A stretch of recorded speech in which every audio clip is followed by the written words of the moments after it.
And so when couples begin at some point in their marriage or in their union to engage in name calling, to engage in mockery of each other, you find couples passing very aggressive comments at each other. You find couples begin showing belittling attitudes towards each other. You find couples shaming and blaming each other on a very constant basis. These are all behaviors that tell, that clearly show that that particular marriage is at a crisis point. Hello there, this is Felix. I welcome you to my channel FJA Diaries, where we talk about everything relationship, marriage matters.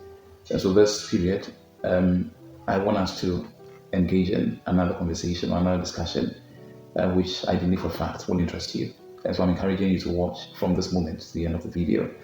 Right, so marriage is not always smooth, as most people may think it to be.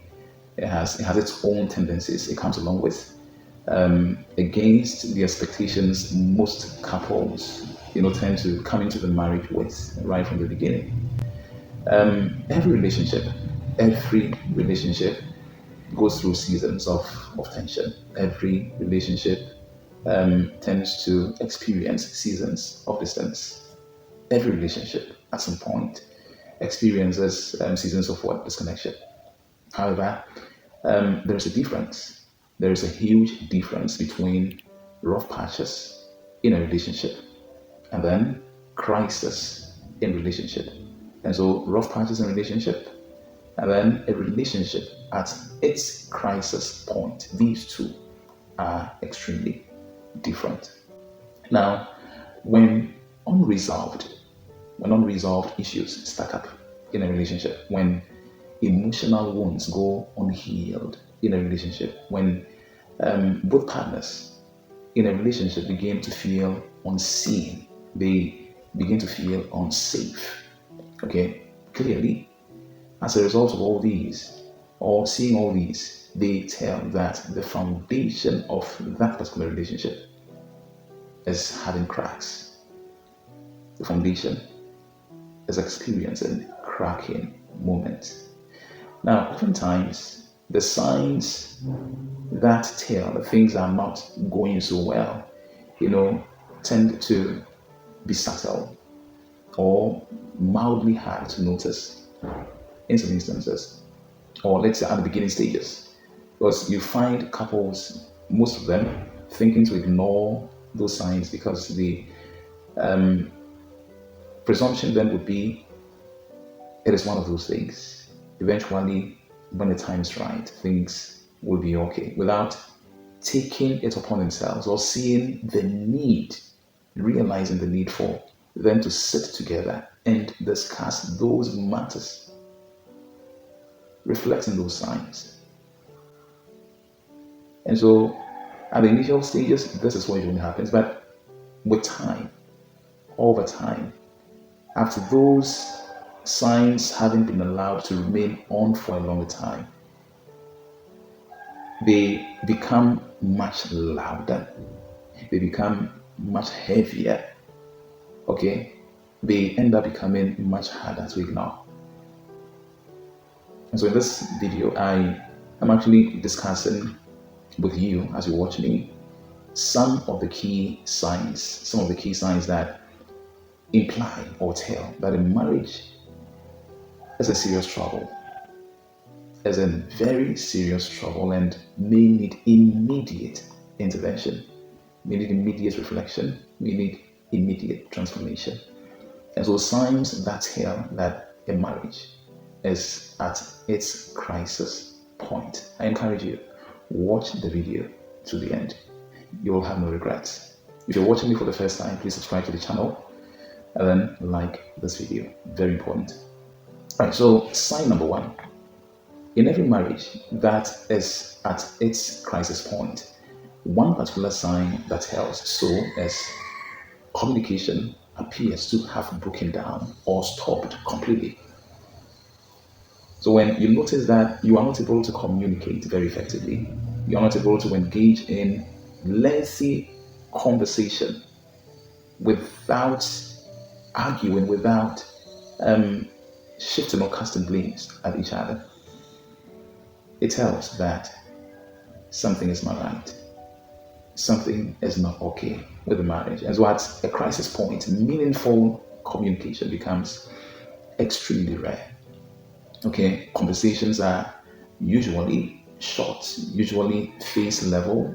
Conversations are usually superficial. You are not able to engage in a conversation for a long time. Sometimes, too, you tend to have conversations that being avoidant. And so, no one actually would want between the two couples, would actually want to bring up any deeper issue. Okay. Other times too, you tend to have conversations being filled with so much tension, so much blame game. In worst cases, complete spousal silence replaces real conversation. So that you tend to have both couples not even wanting to talk to each other. Each couple deciding to mind his or her own business in separate spaces. And this is usually not the comfortable kind of silence of intimacy. Here, referring to spousal silence, it's rather the cold silence of emotional withdrawal. You see, you may be wondering why these signs matter, why they actually matter in a marriage suffering a breakdown in communication. The truth is, when both of you stop talking to each other honestly, when both of you stop engaging each other in real conversation, it makes you stop relating to each other emotionally. And that is not healthy for the growth of your marriage journey. Okay, so know that without real communication between couples, resentment grows and thrives. Okay, without real interaction between the two of you, assumptions take over and emotional walls build, they rise between both of you very fast. This is a crisis point that requires the two of you having to sit down and have a real talk about the way forward. Else, what will follow may not be good. Sign number two. And so the second sign that tells that a marriage is at its crisis point is you feel lonely. You feel lonely even when both of you are together. You don't feel any connection between the two of you. It's a huge sign, and the sign is a negative one. In fact, one of the most heartbreaking signs of a marriage in crisis is emotional loneliness. Okay, this can be very depressing. You might be sleeping in the same bed, sleeping on the same mat. You might be sleeping in the same space. You might be sharing meals together at the same table. You might be raising kids together. You see your children, you interact with them, you talk to them. But none of these actually counting. You still feel alone. That is huge. So to know that you are actually experiencing emotional loneliness implies you no longer confide in each other. Both of you don't share your private matters with each other because you feel, I want to be private about it. I don't actually want to. If I even share it with my wife or my husband, will they even care? And so let me just keep everything to myself. That tells there is so much emotional loneliness going on. Okay, so at some point you feel unseen or misunderstood. Most of the times, you would rather turn to someone else who may be a friend, your parents, or even the social media for comfort and validation because you think your spouse can't be available to provide all of those. And so these become areas where you channel your energy. This is how extreme that can be. And so This really becomes a matter of concern when it begins showing up in your marriage. A huge matter of concern. Basically, loneliness in a marriage often signals a breakdown of emotional intimacy.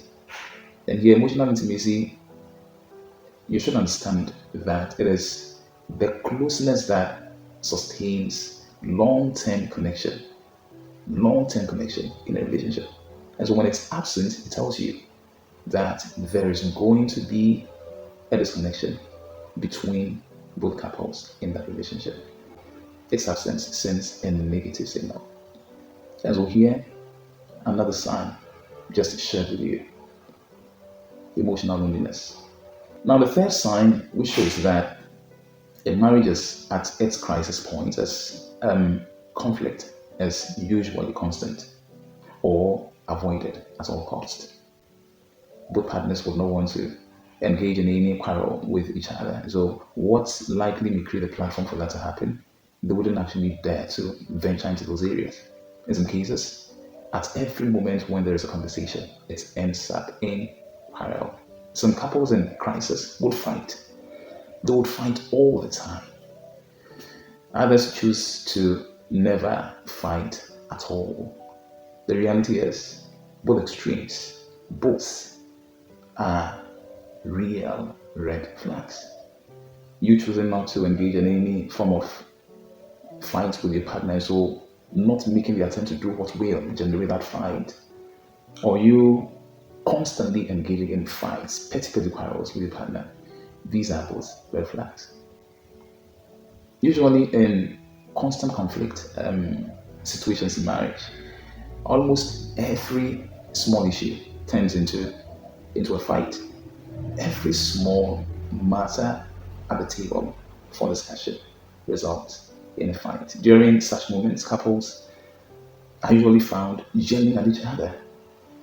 Okay, you end up finding couples becoming very defensive in their utterances, wanting to prove their point. I am right, you are wrong. You tend to find couples becoming emotionally reactive. This this is really huge. Sadly, such fights don't even lead to resolution. That's the unfortunate thing. Such quarrels don't lead to any point of resolution. They just result in total exhaustion. You argue, you fight, you get tired, you coil up, and allow each other to be in their spaces. Constant fight situations in marriages. On the other hand, normally during total conflict avoidance moments in marriage, most couples, for the reason of being afraid of the outcome, okay, commit to not doing what will upset each other. And so they go silent, okay, not to talk about any issues that may even be present in the relationship. They wouldn't actually want to do that.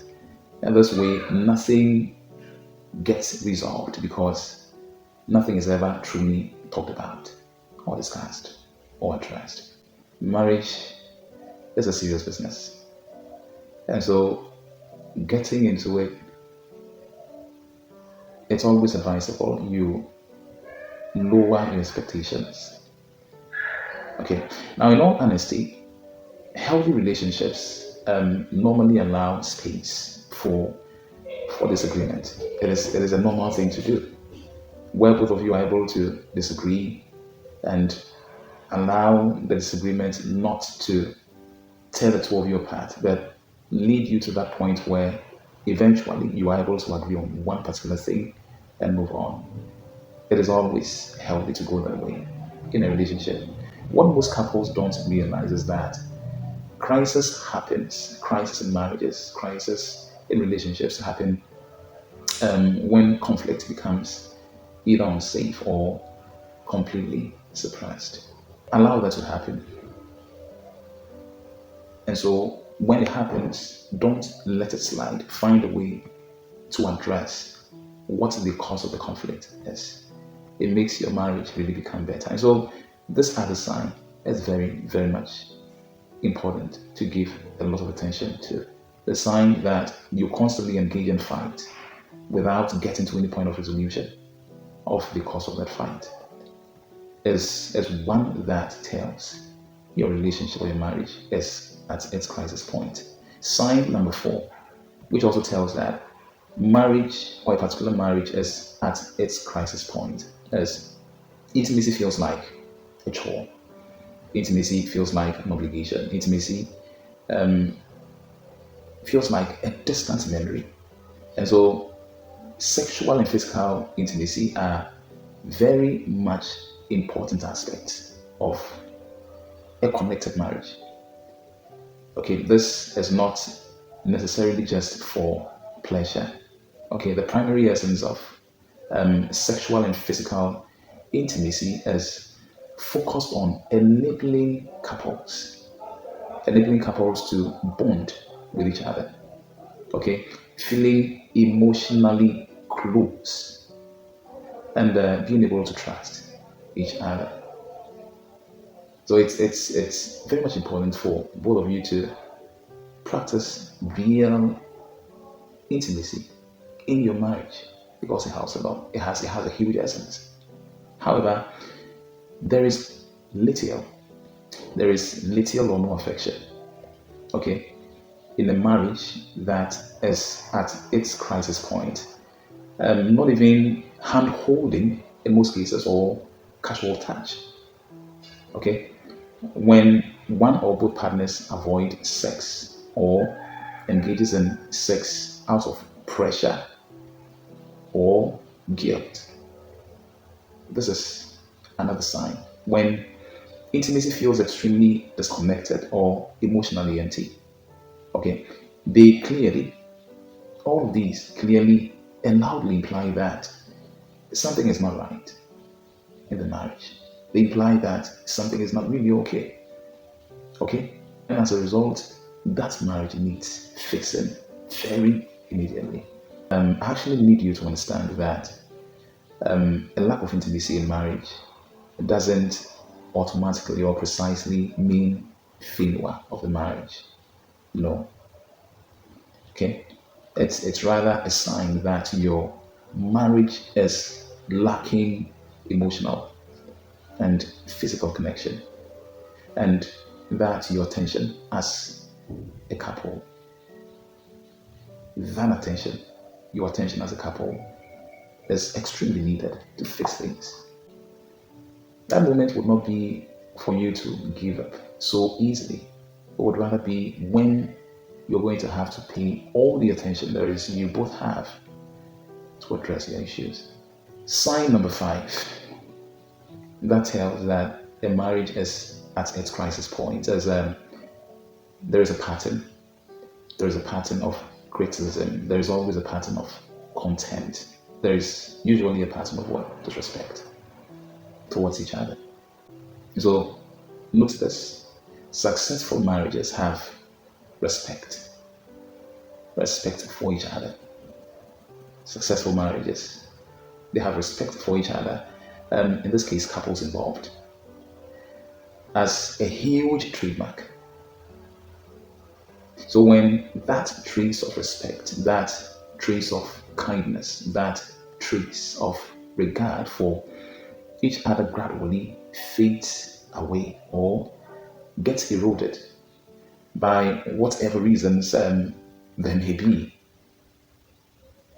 and the opposite is allowed to creep in, the fact is love for each other within that period struggles to thrive and survive. And that tends not to be good enough for the well-being of the marriage.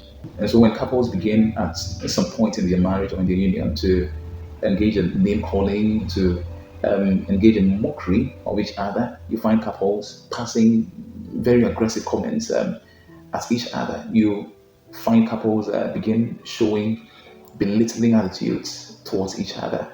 You find couples shaming and blaming each other on a very constant basis. These are all behaviors that tell, that clearly show that that particular marriage is at a crisis point. And so, according to a relationship expert, Dr. Gottman, he mentioned that contempt or disrespect expressed towards each other, okay, by couples in a particular marriage is one single strongest predictor of divorce in that particular marriage in the near future. And so what this clearly means is showing regard towards each other, showing respect towards each other is one key fuel no couple should take for granted. Okay, because as soon as respect is noticed to have lost its place in marriage, intervention is urgently needed over that period to save the particular marriage from collapse, because then it will end up being a likely tendency. Respect is a key element. It can't be taken out of the marriage journey. Every individual in that marriage deserves respect, and that must be accorded him or her. Very important. And so I tell you this as you watch me, marriage is a lot of work. It is no child's play. I've said this not once, not twice. It is so much work. And so if you are not ready for the work it requires, I'm not discouraging you from deciding to get married. Think twice or think over and over and over again. Be certain about your decision before you went back on the journey. It is a lot of work. If you can relate to these signs in your marriage, those I have discussed with you in this particular video, I'm encouraging you not to panic. Don't feel downhearted. Don't also ignore those signs. They are talking to you. They're actually sending you signals. So something needs to be done as soon as possible. And so a crisis in marriage, a crisis in marriage doesn't always mean that particular marriage is over. Sometimes for couples, it's a wake-up call. Okay? Sometimes it's a breaking point that actually invites real change.